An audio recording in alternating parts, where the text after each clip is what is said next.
Depuis plus de 20 ans, j'en parle, la réforme du système partisan. J'ai tellement travaillé là-dessus. Je ne me retrouve pas vraiment dans ce que vous dites démocratie parlementaire, démocratie, régime présidentiel, régime parlementaire. Ce n'est pas tout ça encore, c'est copier-coller. Les gens, ils ont adapté ça à leur histoire. Nous avons quelle histoire? Et comment nous allons l'adapter? Les propositions ont été faites, les réflexions ont été faites par d'autres aussi. Et ce serait bien qu'un jour, on ait un colloque ou un symposium qui aborde la question et nous allons en parler. J'ai connu une dame qui était ministre des Affaires étrangères quand je travaillais pour la coopération suisse et qui, quelques années après, est devenue président et après retournée encore ministre. Vous pouvez avoir ça chez nous ici. Vous pouvez avoir ça ici. Ah. La reine d'Angleterre, vous avez vu le nombre d'années qu'elle a eu à faire là. Elle est partie tranquillement, son fils a hérité, mais le pays marche parce qu'ils ont un système partisan qui fait que les partis politiques se relaient dans la gestion du pays. Donc, chacun a adapté la démocratie en respectant les principes fondamentaux. Chacun a adapté ça à son histoire. Et nous avons refusé ça. On a importé, on a copié. Et là, c'est la source de tous nos problèmes. Moi, j'ai fait des propositions dans ce cadre. Peut-être qu'il va falloir qu'on se voit pour que j'échange avec vous, pour vous dire ce que j'ai proposé pour ne pas monopoliser la parole. Mais la réflexion a été faite, les propositions ont été faites. Et nous devons y travailler. Sinon, on ne va pas s'en sortir. Les gens vont quitter leur couloir pour devenir président et vous imposer leur mode de fonctionnement et vous n'allez pouvoir rien faire parce qu'ils ont toute la force. Et pendant qu'ils sont là, vous ne pourrez rien. Et après, vous allez encore recommencer sans jamais tirer leçon de nos erreurs. Ce que nous avons réussi le plus depuis 1960, c'est de faire les têtes. Et les têtes, c'est ce que j'appelle le toit de la maison. Le toit, c'est les institutions, c'est l'exécutif, le législatif, le judiciaire. Nous avons réussi ça, mais nous n'avons pas réussi les appartements. Les appartements, ce sont les secteurs de développement, l'agriculture, la santé. Nous n'avons pas réussi ça. Mais quand le colon est parti dans la précipitation, on s'est attelé seulement à travailler sur la tête. C'est ça. Donc, quand on parle de coûts constitutionnels aujourd'hui, nous sommes dans les séminaires les plus élevés. Quand on parle de l'exécutif, nous sommes dans les séminaires les plus élevés. Le législatif, l'Assemblée nationale, nous allons au Ghana ou en Suisse, partout, pour parler. Mais quand on parle de l'agriculture, quand on parle de la santé, quand on parle de l'éducation, nous sommes où? Ce sont les appartements. Et les appartements reposent sur l'unité nationale. La fondation de la maison, c'est l'unité nationale. Qu'est-ce que nous faisons? Et c'est la construction de l'unité nationale qui va nous éviter le terrorisme. Donc, quand on aura travaillé sur la fondation, donc l'unité nationale et surtout les appartements, les toits vont se mettre en place d'eux-mêmes. Donc, il faut qu'on descende un peu de nos nuages en pensant que la Cour constitutionnelle a dit, on n'a plus rien à dire. Voilà une aberration.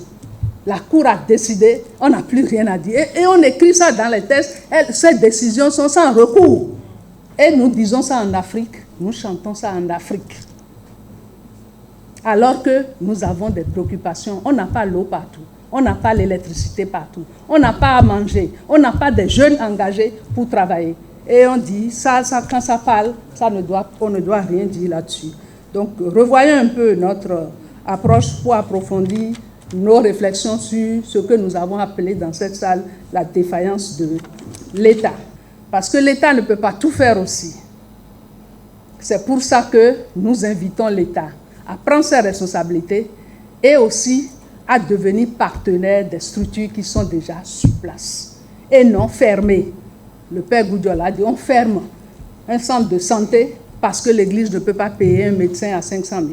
Alors que, bon, on peut payer un médecin à moins que ça, mais dans le cadre d'un partenariat, ils vont rester là, soigner les populations. On aurait évité les actes de terrorisme comme on en connaît. En France, j'ai une amie qui est médecin et je ne suis jamais allée la voir au boulot. Et puis un jour, je suis allée, on devait déjeuner et je suis allée à son travail pour qu'on parte. Et c'est là où j'ai vu qu'elle s'occupait des enfants mongols. J'ai toujours pensé qu'il n'y avait pas les enfants mongols là en France, parce qu'on n'en trouve pas chez nous. On peut en voir dans la rue, on en voit partout, et ils ne sont pas pris en charge. Mais c'est un centre où ils sont nombreux.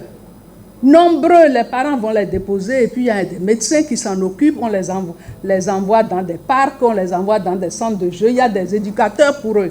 Et j'ai dit, mais Françoise, c'est de ça que tu t'occupes? Ah, j'ai jamais su. Vous voyez? Ça, c'est l'État.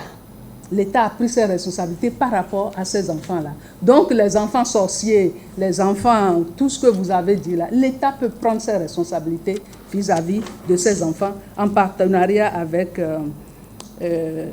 les acteurs religieux ou d'autres structures ONG qui sont sur le terrain. Mais il y a des valeurs éthiques en politique. Il y a 5 que je mets en avant. La responsabilité. Il faut assumer ce qu'on fait. Aujourd'hui, est-ce que les gens assument tout ce qu'ils ont fait? S'ils n'assument pas, ils ne sont pas responsables. Deuxième valeur, le respect. Le respect a 3 composantes. Le respect de soi. Alors, si vous voulez, respecte-toi toi-même.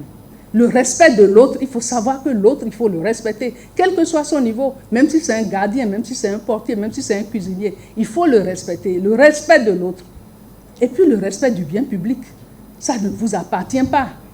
Donc voilà le respect dans ces 3 composantes. Ensuite, il y a la vérité. Les gens pensent qu'en politique, il n'y a pas la vérité. Moi, je la définis comme la cohérence entre le dire et le faire. Ce que tu dis, il faut faire. Ce que tu ne peux pas faire, il ne faut pas dire que tu peux faire. Et les peuples vont te suivre. C'est la cohérence entre le dire et le faire. C'est tout la définition que moi je donne à la vérité. Et puis après, il y a l'humilité. L'humilité vous permet de comprendre que les autres aussi peuvent avoir des vérités. Ce n'est pas vous qui savez tout. Or, aujourd'hui, nous sommes en train d'ériger des fétiches.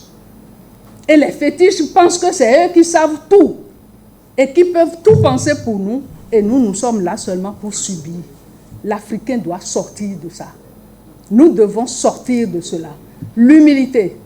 L'humilité. Et surtout quand on vous élit à ce poste élevé de responsabilité, même si c'est avec un score élevé, il faut savoir que vous devez cultiver le dialogue et surtout savoir que vous êtes l'employé des gens, du peuple.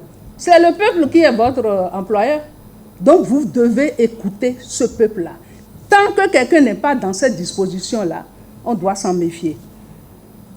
Et maintenant, la solidarité. Il faut que les plus riches payent pour les plus pauvres. Ça aussi, on a fait des réflexions là-dessus. On ne peut pas tous aller à l'école publique ensemble, nos enfants, envoyer nos enfants à l'école publique et se dire que celui qui a des moyens, le haut cadre qui a atteint à 1,12 va payer le même montant que la vendeuse du coin de rue, alors que les enfants font à l'école. Si vous ne faites pas ça, c'est de l'exclusion. Donc on doit pouvoir mettre en place un système où les plus nantis vont payer pour les moins nantis.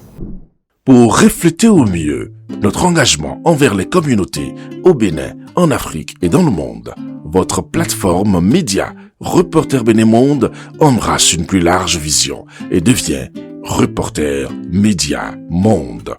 Nous sommes le trait d'union entre les communautés et les gouvernants.